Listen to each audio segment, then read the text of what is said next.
Bonjour, si je dis 2 février, tu penses sans doute immédiatement à une pile de crêpes dorées. Mais sais-tu que derrière cette tradition gourmande se cachent des millénaires d'histoire, de rituels et de superstitions? Aujourd'hui, on ne va pas parler cuisine, mais culture et lexique. On va explorer pourquoi la Chandeleur est considérée comme un moment charnière du calendrier. À travers 5 expressions clés, on va décrypter ensemble le sens profond de cette fête, du concept de temps liminal jusqu'à la légende surprenante de la Chandelours. Prépare-toi à enrichir ton vocabulaire tout en découvrant pourquoi, de la Rome antique aux montagnes des Pyrénées, le 2 février est avant tout une célébration de la lumière.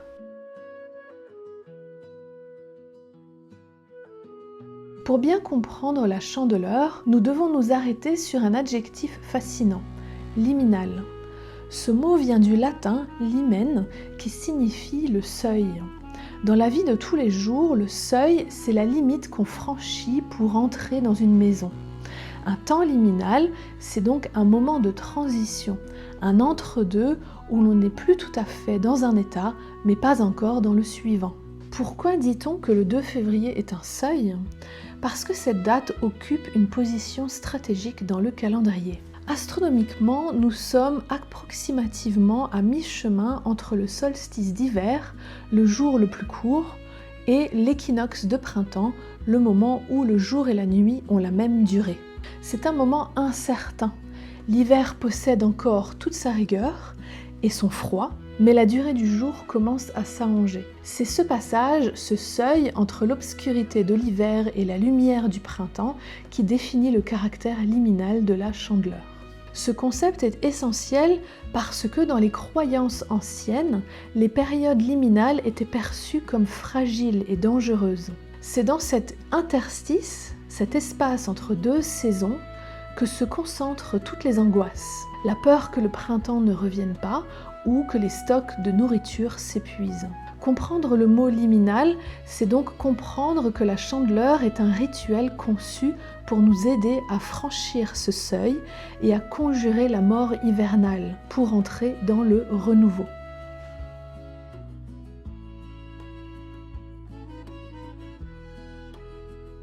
Si nous appelons aujourd'hui cette fête la Chandeleur, c'est à cause d'une expression latine, la Festa Candelarum, ce qui signifie littéralement la fête des chandelles. Ce nom nous donne un indice immédiat sur l'événement central de cette journée, la lumière des bougies. Pour comprendre pourquoi nous utilisons ce mot, il faut remonter au 5e siècle.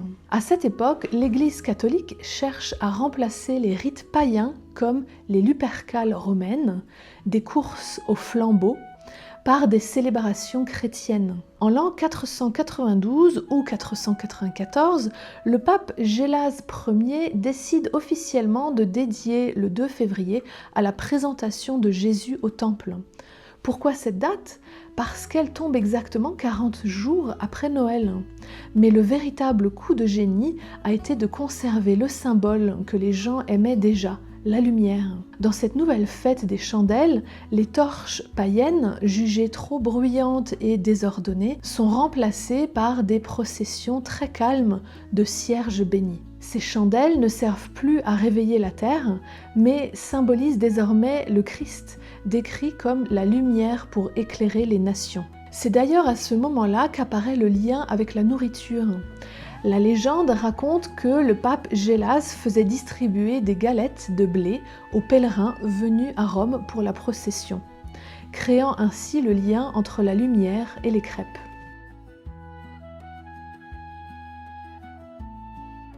À la Chandeleur, la crêpe n'est pas un simple aliment gourmand. Elle est ce que l'on appelle un artefact symbolique. Un artefact est un objet transformé qui possède une signification particulière. Pour comprendre pourquoi nous mangeons des crêpes le 2 février, il faut lever les yeux vers le ciel et observer le disque solaire. La forme parfaitement ronde et la couleur dorée de la crêpe en font une représentation de l'astre solaire. En cuisinant des crêpes, les paysans d'autrefois créaient des petits soleils comestibles pour célébrer le retour de la lumière après les mois sombres de l'hiver.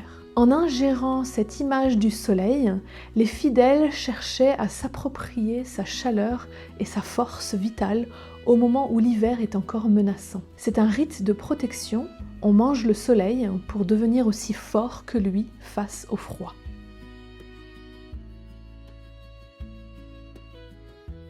Autrefois, dans les campagnes françaises, le début du mois de février était une période critique. On terminait les stocks de farine de l'année précédente et une superstition très répandue disait que si l'on ne préparait pas de crêpes, le blé de la récolte suivante serait charbonneux, c'est-à-dire gâté par une maladie. Faire des crêpes était donc un geste rituel pour passer un pacte avec la nature et garantir l'abondance dans le foyer. Mais la superstition la plus célèbre concerne le louis d'or. On doit tenir une pièce de monnaie, traditionnellement une pièce d'or, dans la main gauche. De la main droite, on doit faire sauter la crêpe dans la poêle. Si la crêpe retombe parfaitement à plat, c'est le signe qu'on ne manquera pas d'argent durant toute l'année. Si elle tombe à côté ou si elle se plie, c'est un présage de malchance financière. Certaines familles allaient même plus loin en conservant la première crêpe au sommet d'une armoire pour protéger la maison de la misère. Dans certaines régions de France, comme dans les Pyrénées ou les Alpes, on n'appelait pas cette fête la Chandeleur, mais la Chandelours. Ce nom est un mot valise. Il mélange les mots chandeleur et ours. Avant d'être une fête religieuse, le 2 février était lié au réveil de cet animal, considéré autrefois comme le roi des animaux et un ancêtre de l'homme. L'ours joue un rôle de calendrier naturel à cause de son hibernation. Selon la légende populaire, le 2 février, l'ours sort de sa tanière pour observer le ciel et décider si l'hiver est terminé ou non. C'est un moment crucial pour les paysans qui attendaient impatiemment le retour des beaux jours. C'est ici qu'intervient une croyance très surprenante. En général, on se réjouit de voir le soleil, mais à la Chandeleur, le beau temps est un mauvais présage. Un célèbre dicton pyrénéen dit « Si le soleil luit le matin de la Chandeleur, 40 jours l'ours à la tanière ». Pourquoi ce paradoxe ? Les anciens observaient qu'un ciel très clair début février signifiait souvent qu'un froid sec et durable était installé. L'ours, en sortant, voyait son ombre sur le sol, prenait peur et retournait dormir pour 6 semaines, prolongeant ainsi l'hiver. A l'inverse, un temps couvert ou pluvieux était le signe d'un redout imminent et d'un printemps précoce. Si tu vis en Amérique du Nord, cette histoire te rappelle sans doute le célèbre jour de la marmotte. C'est exactement la même tradition. Cette superstition a voyagé avec les immigrants européens, notamment les Allemands. Dans les régions où il n'y avait plus d'ours, on a transféré la légende sur le blaireau, puis sur la marmotte aux États-Unis et au Canada. La célèbre marmotte Phil est donc l'héritière directe de notre ours des Pyrénées. Comme on vient de le voir, la Chandeleur est bien plus qu'un simple rendez-vous culinaire.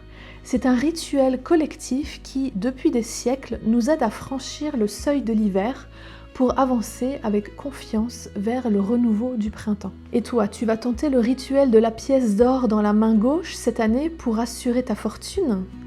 Raconte en commentaire s'il existe des superstitions liées à cette période de l'année dans ton pays. Si tu as aimé cette exploration de la langue française à travers ses racines culturelles, n'oublie pas de t'abonner à la chaîne et d'activer la cloche. C'est le meilleur moyen de soutenir mon travail et de ne manquer aucune de nos prochaines aventures linguistiques. À bientôt!